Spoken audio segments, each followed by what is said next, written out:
la debacle, debacle de Donald Trump, no sé cómo se puede, no sé cómo podríamos llamar, ¿no? A lo que está viviendo Donald Trump ahora ya. Se suelta el pelo del todo Donald Trump en esta legislatura, por lo que parece. Ha habido también movidita con Elon Musk, que recordemos, ahora mismo forma parte del gobierno de Estados Unidos, de Donald Trump, porque le puso un cargo, por supuesto, como buen premio a la donación millonaria que le hizo Elon Musk para su campaña. Y aparte también recordemos que en el propio Twitter, en su propia red social, él mismo dijo que pagaría dinero a la gente que votara en X estados, que casualmente eran estados clave para que ganara Trump. No decía quién tenía que votar, pero yo creo que aquí nadie es tonto y tonta y todos sabíamos bien a qué se refería. Se ha metido en bastante lío. Hay bastante lío con Elon Musk. ¿Por qué? Pues para empezar, os voy leyendo un poco las noticias y cómo ha sido esta guerra de Elon Musk, ¿no? Musk propone que Estados Unidos invada al Reino Unido, la tensión entre Europa y el dueño de X se dispara, la red social se enfrenta a multas británicas por odio y por desinformación. Lo cuentan en El Economista. En apenas 2 semanas, Elon Musk, el hombre más rico del mundo, será uno de los principales asesores del próximo presidente de Estados Unidos, hasta tal punto que diversos medios y políticos ya le tratan como el presidente no electo, con Donald Trump como su vicepresidente. Pero Musk está decidiendo usar su poder para generar el caos. Después de poner a Estados Unidos al borde del cierre del gobierno hace apenas 2 semanas, ha decidido saltar al otro lado del Atlántico y animar a que Estados Unidos invada Reino Unido para, según dice él, derrocar al gobierno laborista salido de las urnas hace apenas 6 meses en una crisis que amenaza con seguir creciendo. En las últimas semanas, el dueño de Tesla se ha sumido en un pozo de conspiraciones y bulos sobre el Reino Unido, acusando al primer ministro británico, Keir Starmer, de apoyar violaciones masivas, decía él, por parte de inmigrantes en base a medias verdades, bulos desmontados hace años y teorías conspirativas regurgitadas por cuentas radicales en X. Pero Musk lleva semanas encerrado en una burbuja radicalizadora que le ha llevado a extremar su discurso a niveles desorbitados. Primero apoyó al líder de la derecha dura, a Nigel Farage.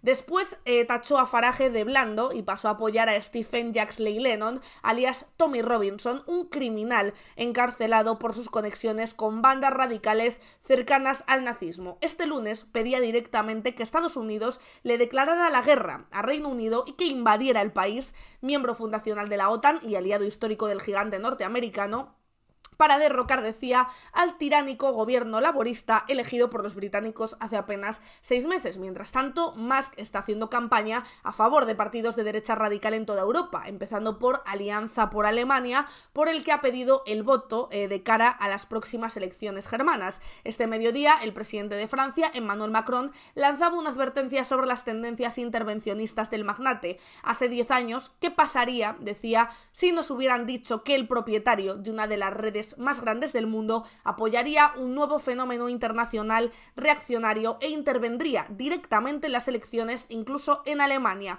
¿Quién lo hubiera imaginado?, ha lamentado ante sus embajadores. Si bien Musk lleva un tiempo dejando bien claro cuáles son sus preferencias políticas, la creciente tensión que está azuzando él mismo está poniendo en la diana a sus compañías. En Reino Unido, este año entra en vigor la llamada Ley de Seguridad Online, que contempla sanciones para las redes que no controlen la difusión de desinformación y de odio. La red social del propio Musk puede caer de lleno en el objetivo de esta ley, lo que podría costarle caro en multas y hasta el cierre de X en Reino Unido. La Unión Europea también tiene una regulación similar.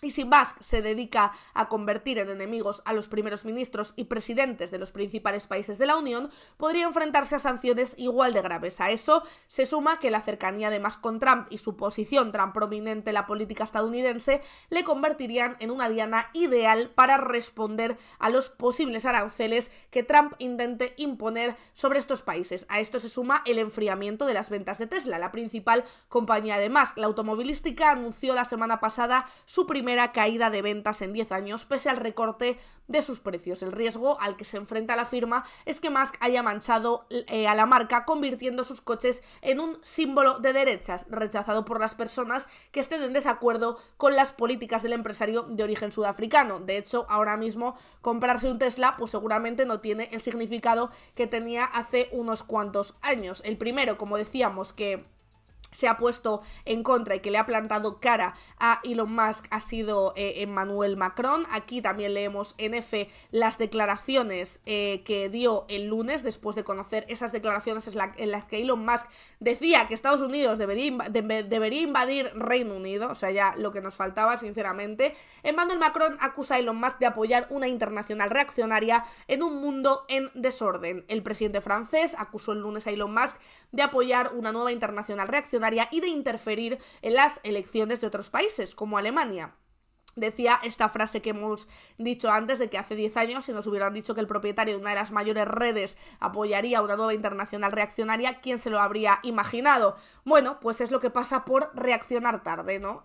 Creo que se lleva alertando mucho desde los medios de comunicación, desde los creadores de contenido, que fuimos seguramente, y muchos antes que yo, los que primero notaron esta deriva, y que esta deriva iba a ir a parar a los escalafones más altos, que es la política, por ejemplo, de Estados Unidos, o ser el asesor del nuevo presidente de los Estados Unidos, y se tenían que haber tomado medidas mucho antes, pero muchas veces los políticos, en parte por estar aislados, muchas veces generacionalmente, pero incluso a nivel de interés general de las redes sociales y minimizando el impacto de lo que ocurre en las redes sociales, lo fueron dejando. Se creían que era un reducto que no podía influir realmente a gran escala, esto que se decía mucho de ocurre en redes pero se queda en las redes, no sale fuera. Bueno, cuando salió fuera resulta que se ha sentado en la Casa Blanca al lado del presidente de los Estados Unidos, y ahora ya a ver cómo paramos esta tendencia, ¿no? Como decíamos, decía también Macron que debemos conseguir una agenda de defensa de la democracia con contrapoderes, y advertía de que las grandes empresas tecnológicas, a la vez que ofrecen nuevas posibilidades, también están haciendo que los estados se sientan amenazados por su creciente poder. Ante esta situación tendió la mano al presidente electo de Estados Unidos, Donald Trump, asegurando que el futuro inquilino de la Casa Blanca sabe que tiene un aliado sólido, decía, en Francia. Añadió que Trump, que asume el cargo en 2 semanas, tiene una ambición lúcida sobre la relación transatlántica entre Estados Unidos y Europa, y recordó que Francia supo trabajar con Trump durante su primer mandato en 2016 y 2020. Ya, pero ahora tiene mucho más dinero, unos aliados mucho más poderosos y desde luego mucho más poder en sí. Macron también reconoció que si se es débil y derrotista, hay pocas posibilidades de ser respetados por los Estados Unidos del presidente Trump. Pues hombre, él la verdad que la debilidad la demuestra bastante, primero criticando la posición de Elon Musk y luego pretendiendo atajar ese comportamiento de Elon Musk a través de Trump, que es el que le ha dado todo el poder que tiene ahora mismo en la política. Más cosas que han ocurrido con esto. Como decíamos, hay una noticia de los mensajes xenófobos de Elon Musk. El magnate se ha fijado en España con un mensaje de tintes xenófobos para exponer un artículo de hace meses que refleja que en Cataluña el 91% de los encarcelados por violación eran extranjeros. Obvia que en 2023 del total de condenados por violación, más de la mitad fueron españoles, y también pasa por alto el impacto positivo que tiene la inmigración sobre la economía de España. El multimillonario y polémico Elon Musk se ha referido también en las últimas horas a España. Es una estrategia a varias bandas, no solo quiere causar indignación o un estallido en Reino Unido o en Alemania, en España también, y va a ir país por país intentando, como decimos, azuzar ese odio, azuzar ese racismo, luego azuzar la homofobia y luego sembrar el caos, que al fin y al cabo es lo que quiere y es lo que le viene bien a Elon Musk. Lo ha hecho como en el resto de partidos sobre los que se ha pronunciado para dar eco al habitual discurso de la ultraderecha, en este caso al clásico de nuestro país, la inmigración y la delincuencia. Para ello ha usado su red social X en una breve publicación con un simple wow, 3 letras para reaccionar a una información que afirmaba que el 91% de los condenados en Cataluña por violaciones son extranjeros. 3 letras que esconden mucho más. Un mensaje de señalamiento a los migrantes a los que desde hace meses Musk se ha empeñado en difundir a través de todos los medios, algo que va en la línea del discurso de la extrema derecha española. No hay que ir muy lejos para encontrar ejemplos. Tan solo unos meses atrás, Ignacio Garriga, el secretario general de Vox, aseveraba sin pudor que Cataluña es la única región de toda España que tiene más extranjeros en sus cárceles. Musk utiliza como altavoz para difundir ese mensaje una cuenta de X asociada con la extrema derecha polaca. Sin embargo, obvia otros datos, como que en 2023 Del total de condenados por violación, más de la mitad fueron españoles. También pasa por alto el impacto positivo que tiene la inmigración sobre la economía del país,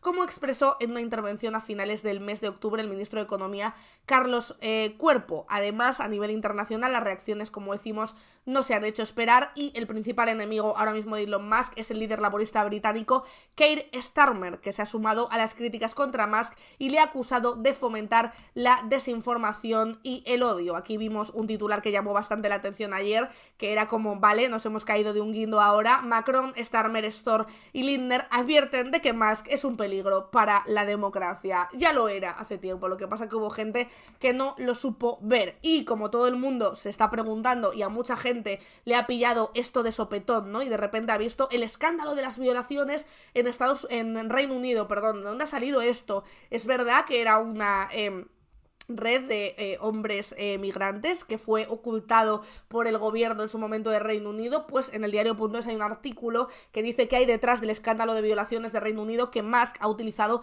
para atacar al líder laborista, que recordemos ni siquiera es de su época. El líder laborista ha sido nombrado hace 6 meses. El multimillonario acusaba sin aportar pruebas al primer ministro laborista de ser cómplice de un escándalo de violaciones que azotó a Reino Unido hace más de una década y que ya fue investigado. Lo cuenta Javier Biosca en el diario.es en un nuevo capítulo de la cruzada que el magnate Elon Musk libra contra el gobierno progresista de Reino Unido y su primer ministro Keir Starmer. El multimillonario ha pedido prisión para el líder laborista, quien acusa sin pruebas de ser cómplice en un escándalo de violaciones de hace una década. Con sus publicaciones en la red social X, Musk ha conseguido una vez más fijar la agenda política en Reino Unido. Ya sabéis, coge un caso que a nadie le puede pasar por alto, un caso muy grandilocuente, un caso de violaciones, una red que se dedicaba a violar a chicas bajo el amparo del gobierno de Reino Unido y que además se ocultó porque los líderes de esa trama eran migrantes y no querían causar daños a el discurso de la multiculturalidad. Coge un caso muy grandilocuente, muy llamativo, que nadie puede pasar por alto y enciende la mecha, y a partir de ahí todas las mentiras que diga, pues no pasa nada, porque llega un momento en el que ya no sabes qué es mentira, qué es verdad y sobre todo, como en este caso, cuándo ocurrió todo esto, porque no es un caso novedoso. Lo contaba en el artículo, como decimos, de eldiario.es, que es el escándalo de las violaciones, las acusaciones y juicios por escándalos de violaciones y acoso sexual a jóvenes en Inglaterra empezó en 2010.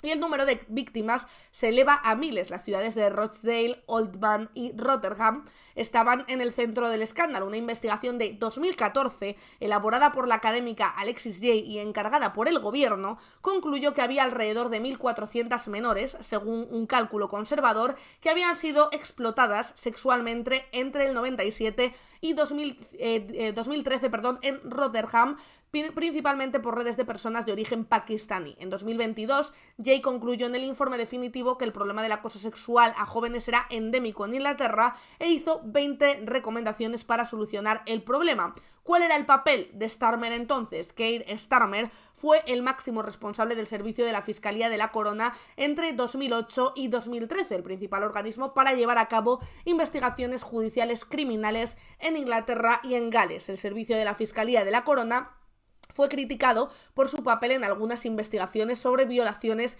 y abuso sexual. Por ejemplo, en 2008 decidió no procesar a los sospechosos en un caso porque consideraba a la víctima principal poco fiable. Más tarde, en 2011, esa decisión sí que fue revertida por la propia Fiscalía. La autora del informe a menudo citaba a la policía diciendo que el organismo que lideraba Starmer estaba poco dispuesto a juzgar a los supuestos violadores en los casos de Rotherham, aunque posteriormente señalaba que el organismo había sido mucho más colaborador. Maggie Oliver, exdetective de Manchester, que ahora hace campaña a favor de las víctimas de abusos sexuales a menores, ha declarado en la cadena BBC que la Fiscalía tiene una gran responsabilidad por los fallos en torno a este asunto. Sin embargo, la cadena dice que no ha encontrado ninguna crítica directa a Starmer en las informaciones de entonces sobre este escándalo. En el informe de 2022 también hay críticas a otros organismos públicos en la gestión del problema. El informe menciona también importantes acusaciones acusaciones judiciales entre 2010 y 2014, incluidas 35 condenas que tuvieron lugar durante el mandato de Starmer. La BBC sostiene que el ahora primer ministro revisó las directrices sobre explotación sexual de menores en 2013 para precisamente facilitar esos procesos judiciales. Decía Starmer, y se defendía en el periódico The Sun: he visto de primera mano cómo estas menores se vieron abandonadas cuando, decía, yo era el principal fiscal del país. El fracaso a la hora de creer a las chicas de clase trabajadora o miedos erróneos de que un jurado no las creería, así como ideas equivocadas sobre las relaciones de la comunidad, todo ello tuvo su papel a la hora de negar la justicia a esas menores y dejar a sus perpetradores libres para seguir abusando. Es una cuestión que aborde de frente. Mi lucha para cambiar la forma en la que funcionaba el servicio de la Fiscalía es una cuestión pública, por eso abrí la primera acusación contra una banda de violadores, sostiene el primer ministro. Las voces de la extrema derecha han intentado reescribir esa historia. El Partido Conservador y el líder de extrema derecha, Nigel Farage, han aprovechado, por supuesto, las acusaciones de Musk para solicitar una nueva investigación sobre los hechos y sobre el papel de Starmer. Sin embargo, la investigación de 2022 ya abordó el problema e hizo una serie de recomendaciones que no se han cumplido. La propia Jay ha rechazado la idea de una nueva investigación y ha pedido que se apliquen las recomendaciones. Una investigación nacional sobre la explotación sexual de menores es lo que se necesitaba, por eso se hizo una. La profesora Alexis Jay publicó sus conclusiones en 2022, pero el gobierno conservador no las implementó, fallando a las víctimas, y se defiende Starmer diciendo: ahora piden otra investigación nacional, poniendo por delante el postureo político a la protección de las menores. Y es que a eso juega constantemente la extrema derecha, a vendernos que las denuncias de las víctimas son falsas, menos si se trata de que el agresor sea una persona migrante, que entonces son verdaderas y se tapan siempre desde el lado progresista. Por lo que vemos, se produjeron estos hechos. Se hizo una investigación en su momento. Al principio no se creyó a las víctimas. Recordemos también los años que eran. Si pasa ahora que todavía no se cree a las víctimas, imaginaos por aquel entonces. Luego se rectificó, se juzgó a las personas que estaban involucradas dentro de esa trama, y quien no cumplió con el calendario de los objetivos marcados fue el gobierno conservador anterior, porque recordemos, el gobierno laborista solo lleva 6 meses desde que fue elegido para el cargo el nuevo primer ministro. Decís por aquí que os leo: progresista un inglés, va a ser que no. Bueno, el Partido Laborista, lo más progresista que existe. Decís también por aquí la extrema derecha polaca. Decís también por aquí. A mí es que me hace mucha gracia lo de: ¿no veis nada en común con los agresores? Sí que son hombres. Yo la verdad es que veo... Yo el mínimo como un múltiplo lo veo bastante claro. O sea, yo creo que los que no lo ven claro son la derecha, pero yo tengo clarísimo el factor en común de todos los detenidos por violación y los detenidos por agresión sexual y por violencia machista, que es que son hombres, efectivamente. Y creo que el problema que hay que atajar si queremos acabar con las violaciones es el machismo, no la inmigración. Y creo que es ahí donde deberíamos estar todos. Que hay hombres migrantes, que los hombres migrantes son machistas y los no migrantes también, obvio. Creo que ahí estábamos, creo que ahí habíamos llegado nosotras muchísimo antes. Lo que pasa que a mí lo que me llama la atención es que hay una extrema derecha que quiere atajar una cosa pero no la otra, que es el origen de las violaciones y que es el origen de las agresiones a mujeres. Me hace muchísima gracia, la verdad, que todo lo reduzcan a echar a los migrantes, como que cuando no había tantos migrantes en Cataluña no había violaciones. Es que esto es, de verdad, me parece tan absurdo que haya que explicar esto a estas alturas, que es que de verdad no damos para más. Y que la justicia es igual de machista y de vomitiva, efectivamente. Spanish Revolution.